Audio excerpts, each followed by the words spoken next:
The rumble started so soft that Louisa Harris barely noticed it over the sound of her own pickaxe striking stone. But when the mine shaft ceiling began raining dust like flour through a sieve, she knew her luck had finally run out. She dropped the tool and ran toward the entrance, her boots slipping on loose gravel as the entire mountain seemed to groan above her, angry and alive. The crash that followed swallowed every other sound in the world, and then there was only darkness and the weight of 1,000 tons of rock between her and the California sunlight she might never see again. Preston Ashford had been watering his horse at the creek below the mine when he heard it, that unmistakable roar of earth giving way that every man in Calistoga, California, knew to fear in the summer of 1882. He looked up just in time to see the dust cloud billowing from the mine entrance like smoke from a cannon, and his heart dropped straight through his stomach. He knew Louisa was working that claim today. Everyone in town knew because she had been the talk of every saloon and general store for the past 3 months. The stubborn young woman who refused to sell her dead father's mine, even when the offers came in thick as flies on a carcass. Preston dropped the reins and started running before he made the conscious decision to move. His legs carried him up the rocky slope with a speed he did not know he possessed, his lungs burning as the altitude and exertion combined to rob him of breath. When he reached the mine entrance, his worst fears materialized before his eyes. Where there had been a timber-framed opening large enough for a man to walk through upright, there was now only a wall of broken rock and splintered wood, some of the boulders easily weighing more than his horse. "Louisa," he shouted, his voice cracking. "Louisa, can you hear me?" Nothing but silence answered him, thick and suffocating. Preston pressed his ear against the rubble, ignoring the sharp edges that cut into his skin, and listened with every fiber of his being. For a long moment there was nothing, and then, so faint he almost convinced himself he had imagined it, he heard a sound. A cough, weak and muffled by tons of stone, but unmistakably human. She was alive. Preston began pulling at the rocks with his bare hands, tossing aside anything small enough to lift, while his mind raced through options. He needed help, needed proper equipment, needed a dozen men with crowbars and timber supports, but riding back to town would take 20 minutes each way, and he did not know how much air Louisa had in whatever pocket of space she had found. Every second he wasted could be the difference between pulling her out breathing or pulling her out cold. He kept digging, his fingers soon raw and bleeding as he clawed at the stones. The rubble was unstable, each piece he removed threatening to bring more sliding down to fill the gap, but he worked with methodical determination, creating a system.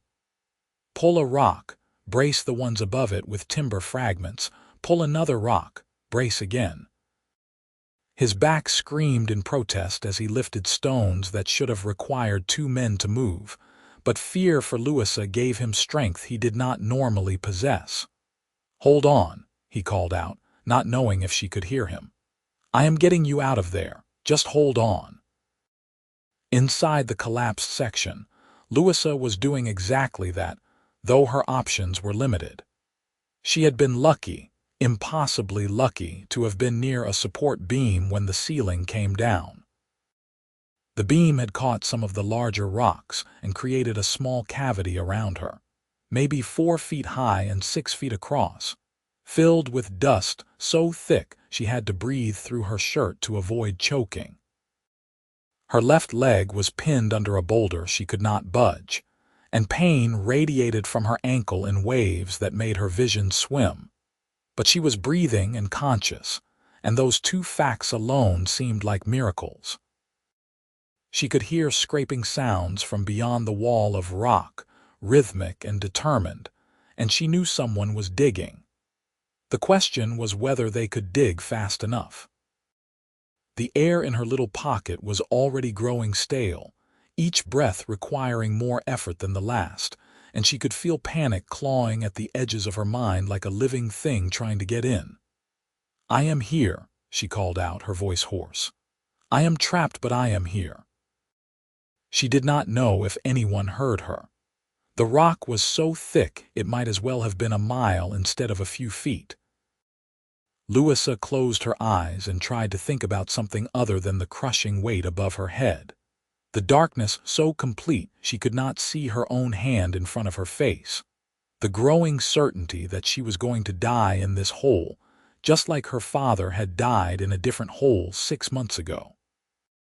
She thought instead about the morning, about how the sky had been that particular shade of blue that only existed in California, about how she had eaten 2 biscuits with honey for breakfast, and thought about saving the third for lunch. She thought about Preston Ashford, though she tried not to let her mind linger there too long. She had noticed him around town, of course. A woman would have to be blind not to notice a man like Preston. Tall and broad-shouldered with dark hair that curled just slightly at his collar, and eyes the color of whiskey in lamplight. He was a ranch hand at the Morrison spread, quiet and hardworking, the kind of man who tipped his hat to ladies and never caused trouble in the saloons. She had caught him looking at her a few times, and once he had helped her carry supplies from the general store to her wagon without being asked, but they had never exchanged more than polite pleasantries. Now, lying in the dark with her leg pinned and her air running out, Louisa found herself wishing she had been braver. She wished she had smiled at him more, maybe invited him to dinner, maybe asked him about the scar on his left hand that she had noticed when he handed her that bag of flour. She wished for a lot of things, but mostly she wished she could breathe without her chest feeling like it was wrapped in iron bands. Above her, Preston had been digging for over an hour, and his hands looked like he had dipped them in red paint. The skin was shredded, blood mixing with dust to form a paste that made his grip slippery, but he did not stop. He had created an opening about 2 feet wide, angling downward, following the sound of Louisa's voice when she called out every few minutes.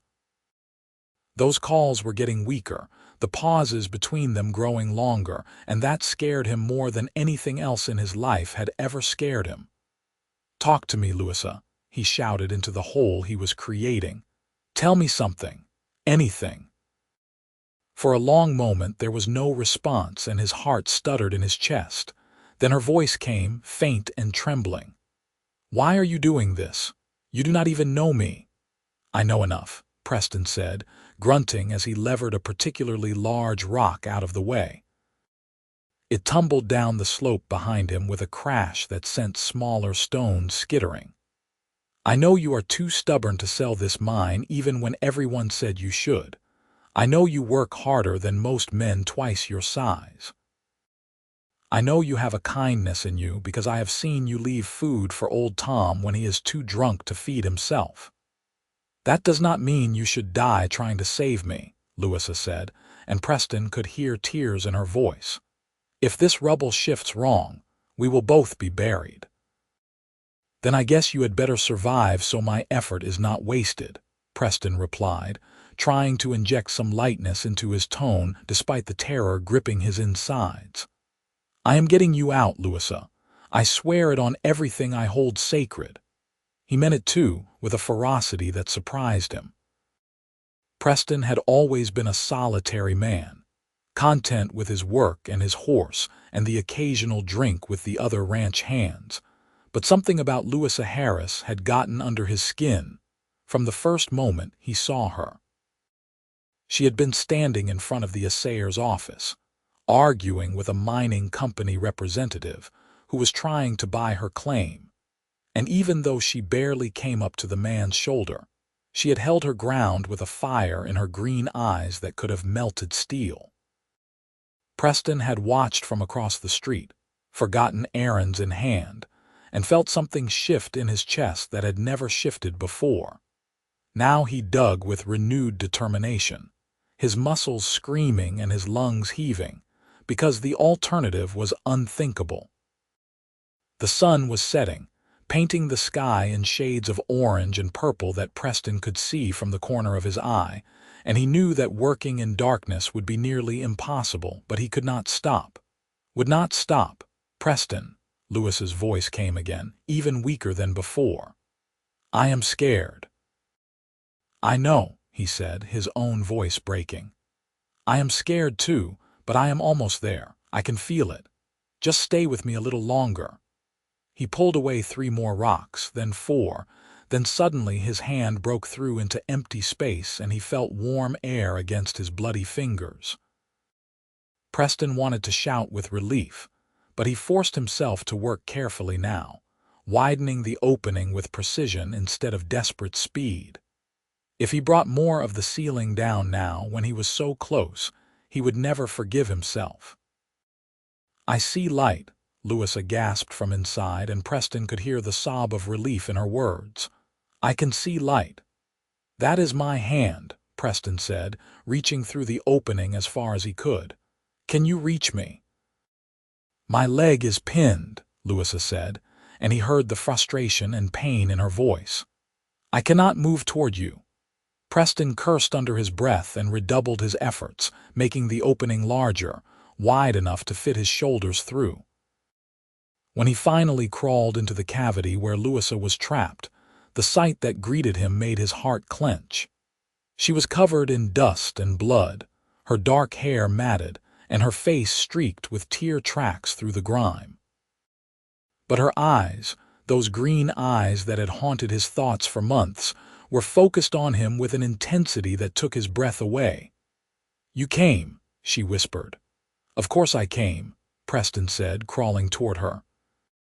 The space was cramped and unstable, rocks shifting ominously with every movement, but he reached her side and immediately assessed the boulder pinning her leg. It was big, maybe 200 pounds, wedged at an angle against the support beam. This is going to hurt. Everything already hurts, Louisa said with a weak attempt at humor. What is a little more? Preston positioned himself as best he could in the confined space and got his shoulder under one edge of the boulder. On 3, I am going to lift and you are going to pull your leg free. Do not try to be gentle about it. Just get out. Ready? Louisa nodded, her jaw set with determination despite the fear in her eyes. Preston counted down, then heaved with everything he had left. The boulder shifted, rising perhaps 6 inches, and Louisa screamed as she wrenched her leg free. The sound cut through Preston like a knife, but he held the weight until she was clear, then let it drop with a crash that sent tremors through their small cavity. For a moment, the entire space seemed to hold its breath, rocks groaning and dust raining down, and Preston threw himself over Louisa, shielding her body with his own. But the collapse did not come.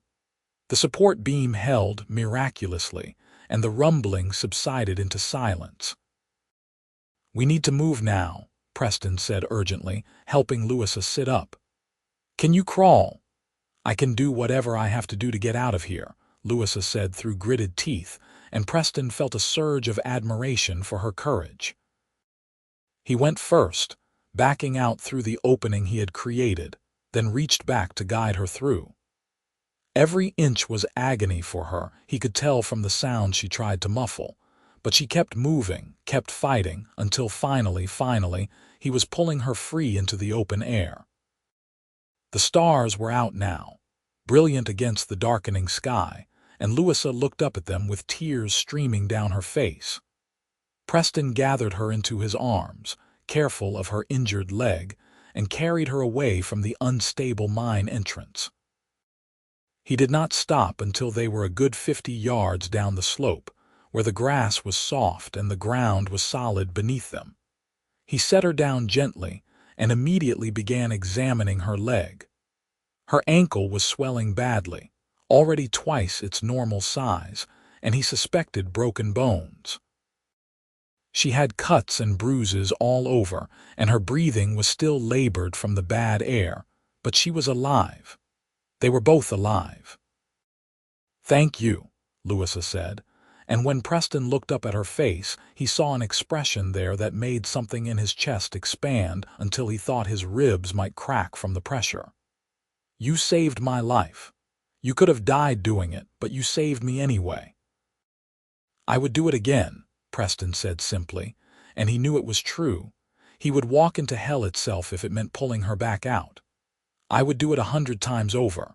Louisa reached out and took his bloodied hand in both of hers, seemingly not caring about the gore covering his fingers. "Why?" "You barely know me." Preston looked at her, this fierce, stubborn, beautiful woman who had occupied his thoughts for months, and decided that if surviving a mine collapse did not earn him the right to honesty, nothing would. "I have wanted to know you since the day I first saw you standing up to Marcus Brennan outside the assayer's office. I have wanted to talk to you, to learn what makes you laugh, to hear your thoughts on everything from mining claims to Sunday sermons. But you always seemed so determined to handle everything alone that I did not think I had any right to intrude." "I did not want to be alone," Louisa said softly, and fresh tears spilled down her cheeks. "I have been so lonely since my father died. Everyone in town looks at me like I am some kind of curiosity, a woman trying to do a man's work, too proud to accept help or advice. But you never looked at me like that. You looked at me like I was just a person worth knowing." "You are worth knowing," Preston said with absolute conviction. "You are worth everything." The words hung between them in the twilight, heavy with meaning that went far beyond simple gratitude or relief. Louisa squeezed his hand tighter, and Preston felt something fundamental shift in his world, like a compass needle finally finding true north. "I cannot walk," Louisa said eventually, glancing down at her swollen ankle. "And we cannot stay here all night." "I am going to carry you to my horse and get you to town," Preston said, already standing. "Dr. Morrison will fix you up." "That mine is all I have," Louisa said, looking back at the collapsed entrance with an expression of deep loss. "My father spent everything to stake that claim. If I cannot work it, I will have nothing." "You will have something," Preston said firmly. "You will have your life. And if you will let me, you will have someone who wants to help you figure out what comes next. No obligations, no expectations. Just someone in your corner." Louisa looked at him for a long moment, searching his face in the growing darkness. Whatever she saw there must have satisfied her because she nodded slowly. "I would like that. I would like that very much." Preston lifted her as carefully as he could, cradling her against his chest, and began the slow walk down to where he had left his horse by the creek. Louisa rested her head against his shoulder, exhausted and hurting but safe, and Preston sent up a silent prayer of thanks to whatever force in the universe had kept her alive long enough for him to reach her. The ride into Calistoga took nearly an hour, because Preston kept the pace slow to avoid jostling Louisa's injuries. She dozed against him, her body finally giving in to exhaustion now that the immediate danger had passed, and Preston held her securely with one arm while guiding the horse with the other. When they finally reached the main street, lights were burning in windows up and down the row of buildings, and several people came running when they recognized Preston's horse. Dr. Morrison, a gray-haired man with steady hands and kind eyes, took charge immediately, directing Preston to carry Louisa into his office and place her on the examination table. Preston hovered anxiously while the doctor worked, cleaning wounds and probing the swollen ankle with gentle efficiency. "Broken," Dr. Morrison announced after several minutes. "Clean break, should heal well with proper care. She is going to need to stay off it for at least 6 weeks, probably longer, and she needs rest and good food to recover from the shock and exposure." "She can stay at the boarding house," Preston said quickly. "I will cover the costs." "You will not," Louisa protested weakly from the table. "I cannot accept that. "You can and you will," Preston said in a tone that brooked no argument. "You just survived being buried alive. Let someone help you for once." Louisa looked like she wanted to argue further, but exhaustion won out and she simply nodded. Dr. Morrison set her ankle with practiced efficiency, binding it tightly with splints and bandages while Louisa bit down on a leather strap to keep from crying out. Preston stood beside her the entire time, holding her hand and offering what comfort he could through his presence.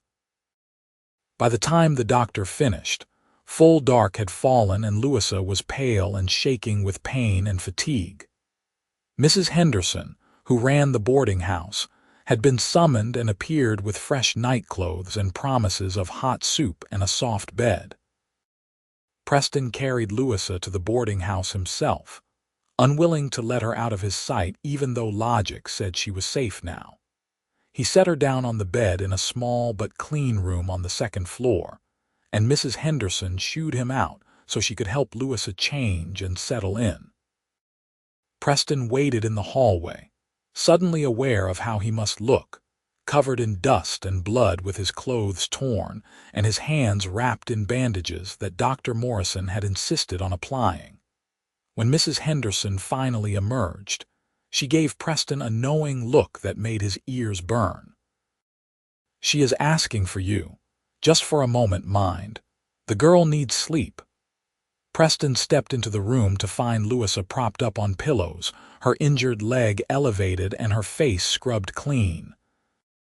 She looked impossibly young and vulnerable in the oversized nightgown, and his heart clenched again with the knowledge of how close he had come to losing her before he ever really had the chance to know her.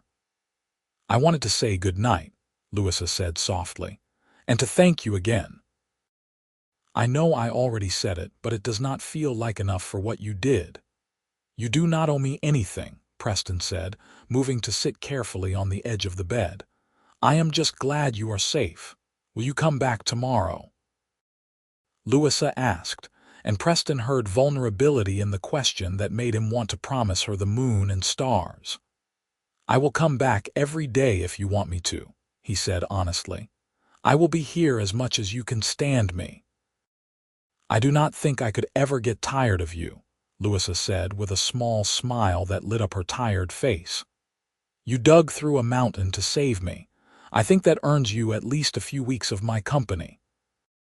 Preston laughed softly and reached out to brush a strand of dark hair from her forehead, a gesture that felt both incredibly intimate and perfectly natural. "Get some rest. I will be back in the morning with breakfast." "Preston," Louisa caught his hand before he could stand. "I mean it. Thank you. For seeing me. For not giving up." "I will never give up on you," Preston said, and he meant it with every fiber of his being. "That is a promise." He left before he could do something foolish like kiss her, though he wanted to with an intensity that shook him. But Louisa had been through enough trauma for one day without him adding confusion to the mix. So he tipped his hat and stepped out into the hallway, closing the door softly behind him. Preston did not go home that night.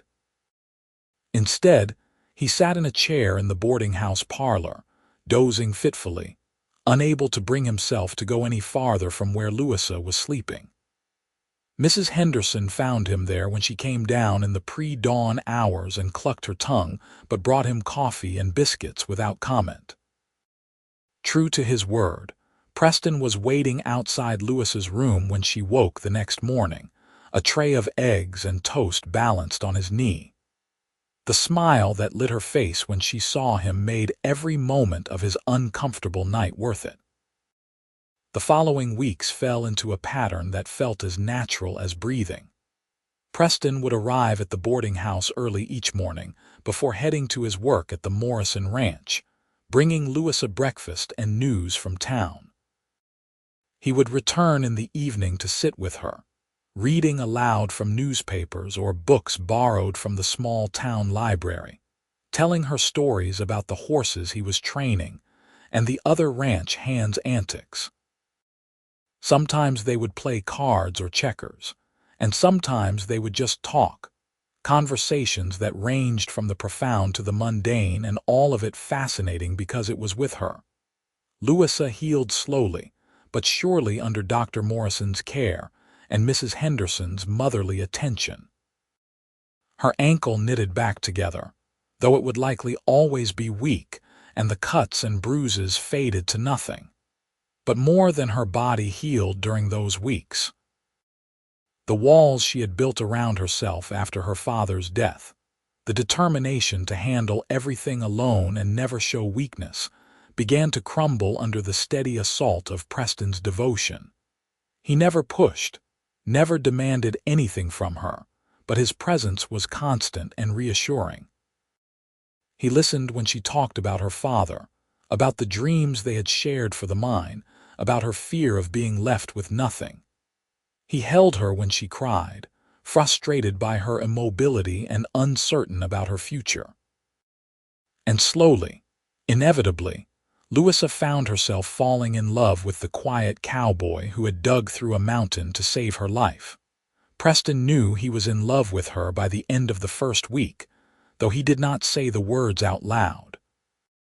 He showed it instead through actions, through the care he took with her comfort, through the way he brought her wildflowers from the hills and told her terrible jokes to make her laugh. He showed it through the hours he spent researching mining claims and talking to experts about how to safely reopen her father's mine, determined to help her reclaim what mattered to her. On the day Dr. Morrison finally declared Louisa fit to walk with the aid of a cane, Preston took her on a careful stroll down Calistoga's Main Street. It was late September now, the air crisp with the promise of autumn, and the town was busy with activity. People called out greetings to both of them, and Preston noticed the knowing looks and whispered conversations that followed in their wake. Gossip traveled fast in a small town, and everyone knew by now about the mine collapse and the subsequent courtship happening at the boarding house. Preston guided Louisa to a bench outside the general store, and they sat together, watching the world go by. Louisa's hand found his naturally, their fingers intertwining as if they had been made to fit together. "I have been thinking," Louisa said after a comfortable silence, "about the mine." "What about it?" Preston asked, though he suspected he knew where this was going. "I want to sell it," Louisa said, and Preston heard the resolution in her voice. "Not because I am giving up or because I am scared, but because I realized something while I was trapped in there, thinking I was going to die. I realized that my father's dream does not have to be my dream. He wanted that mine to give us security, to give us a future, but it nearly took my future away entirely. What do you want instead?" Preston asked gently. Louisa turned to look at him, her green eyes clear and certain. "I want a life that does not involve being buried under tons of rock. I want to use the money from selling the claim to do something different. Maybe open a shop, or invest in the ranch, or anything that keeps me above ground and breathing fresh air." "Those all sound like fine plans," Preston said, his heart swelling with pride at her courage to change direction. "I want something else too," Louisa continued, and Preston heard nervousness creep into her voice. "Something I am not sure I have the right to ask for." "Ask me anything," Preston said, turning to face her fully. "Anything in the world. I want you," Louisa said simply, her cheeks flushing pink. "I want more of these mornings and evenings together. I want to know what it feels like to wake up next to you and fall asleep in your arms. I want to build a life with you if you want that too. I know it has only been a few weeks, and maybe it is too soon to know for certain, but I have never been more certain of anything in my life." Preston felt his throat tighten with emotion, and when he spoke, his voice was rough. "I have been half in love with you since before I even spoke to you properly. When I pulled you out of that mine, when I thought I might lose you before I ever had the chance to tell you how I felt, I made myself a promise. I promised that if you survived, if we both made it through, I would not waste any more time being too cautious or too scared to go after what I wanted. "What do you want?" Louisa whispered. "You," Preston said, raising her hand to his lips and pressing a kiss to her knuckles. "Everything you just said, all of it. Forever, if you will have me." "Is that a proposal?" Louisa asked with a trembling smile. Preston stood up, pulling her carefully to her feet, and dropped to one knee right there on the main street of Calistoga with half the town watching. "Louisa Harris, will you marry me? I do not have a ring yet, and this is probably not how you imagine being asked, but I cannot wait another moment without knowing you will be mine, and I will be yours for the rest of our lives." Louisa was crying now, tears streaming down her face, but she was laughing too, a sound of pure joy that made Preston's heart soar. "Yes, yes, 1,000 times yes." Preston stood and pulled her into his arms, kissing her for the first time with all the passion and tenderness he had been holding back for weeks. The people on the street clapped and cheered, and when they finally broke apart, both breathless and grinning like fools, Mrs. Henderson was dabbing at her eyes with a handkerchief, and even old Tom was raising his bottle in a toast. They were married 6 weeks later in a simple ceremony at the small church on the edge of town. Louisa wore a dress of ivory lace that Mrs. Henderson had altered from her own wedding gown, and Preston wore his best suit with a string tie and boots polished to a shine. The entire town turned out for the celebration, which lasted well into the night with dancing and food and more well wishes than Preston could count. The mine sold to a mining company from San Francisco for a sum that made Louisa gasp when the bank draft arrived. It was enough to buy a small ranch of their own, a property on the outskirts of Calistoga with good grazing land, and a sturdy house that needed some work but had good bones. Preston left his position at the Morrison Ranch with their blessing, and he and Louisa threw themselves into making the property their own. The work was hard but satisfying, made easier by the fact that they did it together. Preston taught Louisa about horses and cattle, and she proved to have a natural gift for working with animals. Louisa taught Preston about keeping accounts and managing money, skills her father had drilled into her from a young age. They learned each other's rhythms, figuring out how to work side by side through both agreement and occasional argument, through laughter and sweat, and the simple satisfaction of building something together. Their first year of marriage was not without challenges.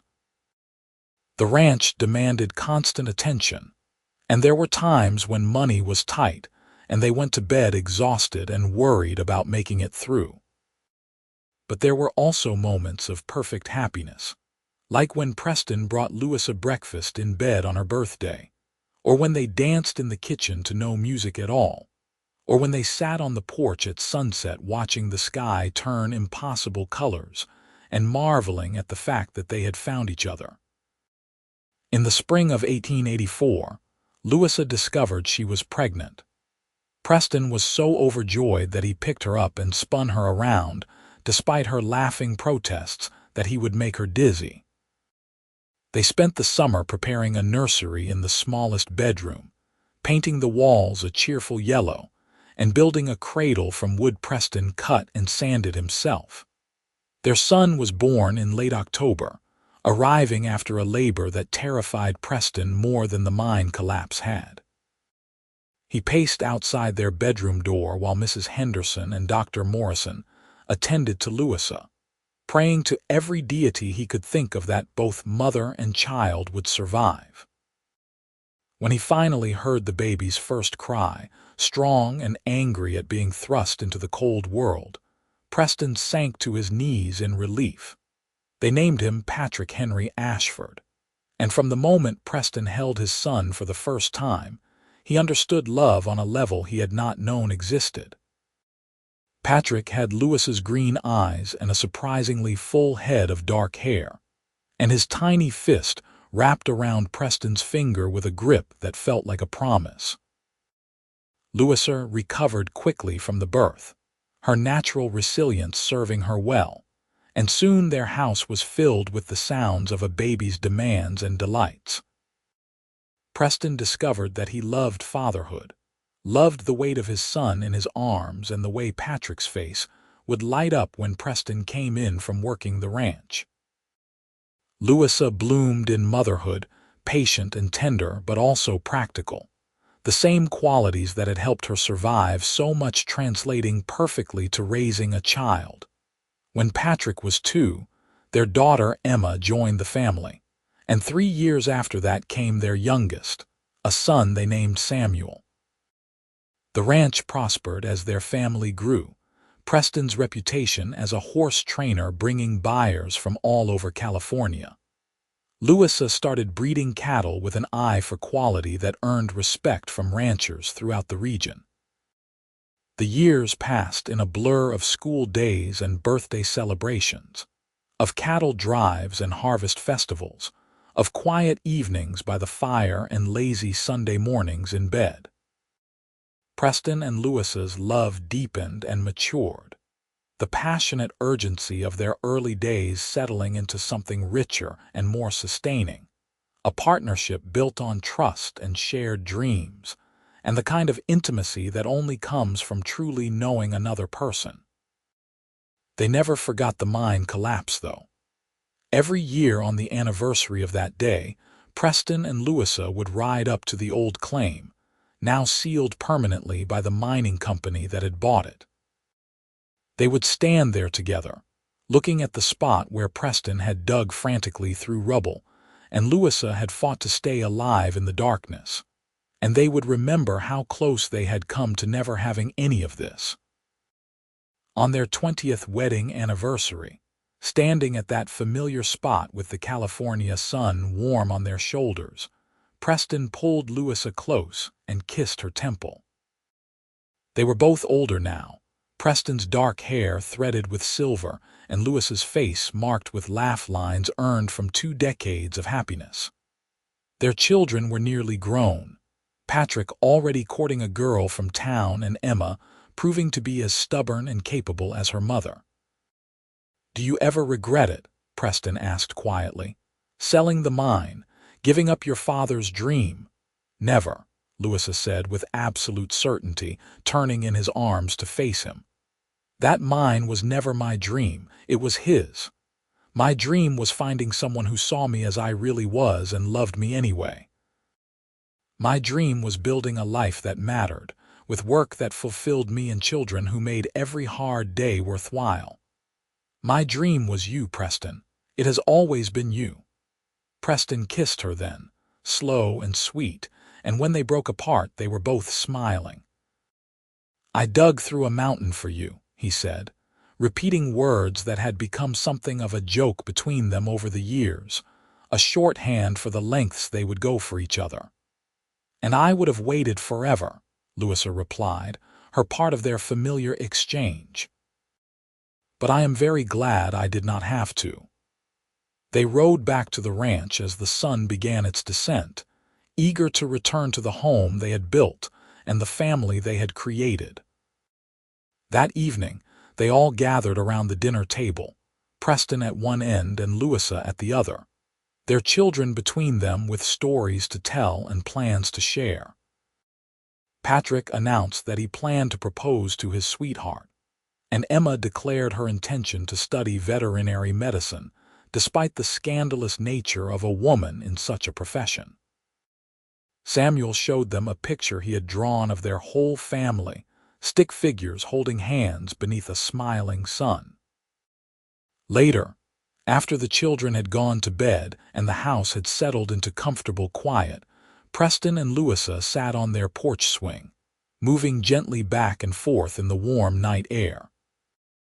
Louisa's head rested on Preston's shoulder, his arm wrapped securely around her, and they watched fireflies dance in the darkness like fallen stars come to earth.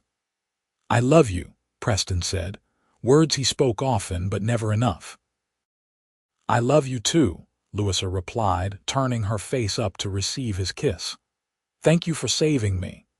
"Thank you for being worth saving," Preston said, pulling her closer. "Thank you for choosing to build a life with me. Thank you for Patrick and Emma and Samuel. Thank you for every single day." They sat there until the moon rose high and the night air turned cool, content in each other's presence, grateful for the twist of fate that had brought them together. A mine collapse that could have ended in tragedy had instead become the beginning of everything that mattered. From darkness and fear and desperate determination had grown light and love, and a happiness that neither of them had dared to hope for. The years continued to unfold with all the joy and sorrow that makes up a life fully lived. They weathered droughts and floods, celebrated grandchildren, and mourned the loss of friends. Through it all, Preston and Louisa remained each other's constant, the foundation upon which everything else was built. When Preston's hands grew too stiff with arthritis to work horses the way he once had, Louisa was there to help him adjust, to remind him of his worth beyond his labor.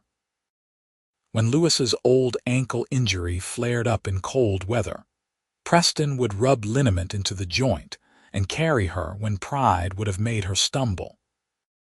They grew old together on that ranch outside Calistoga, surrounded by children and grandchildren who carried forward the love and resilience that had defined Preston and Louisa's union.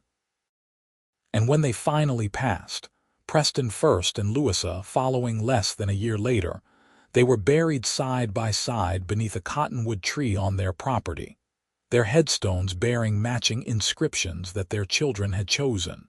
Preston's read, "He dug through mountains for love." Louisa's read, "She was worth every stone." The ranch stayed in the family for generations, each new inheritor learning the story of how their ancestors had found each other.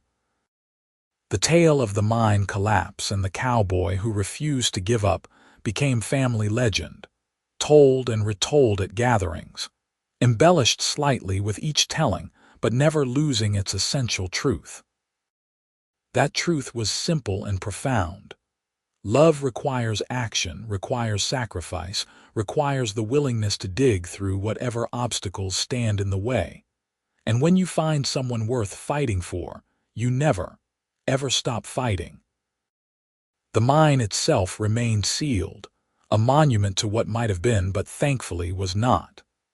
The town of Calistoga grew and changed around it, evolving from rough mining settlement to respectable agricultural community. But some things remained constant. The mountains that had nearly claimed Louisa's life continued to stand watch over the valley. The creek where Preston had left his horse still ran clear and cold. And the ranch that Preston and Louisa had built together still stood strong, filled with the descendants of their love, a testament to the life they had chosen together. In the end, the mine collapse that brought them together was neither the beginning nor the end of their story, but rather the catalyst that revealed what had always been there waiting to be discovered. Two people who needed each other, who brought out the best in each other, who were willing to risk everything for the chance to be together. Preston and Louisa's love story was not perfect or without struggle, but it was real and lasting and built on a foundation stronger than any mountain.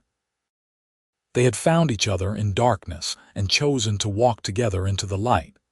And that choice, made and remade every day for the rest of their lives, was the truest kind of happily ever after.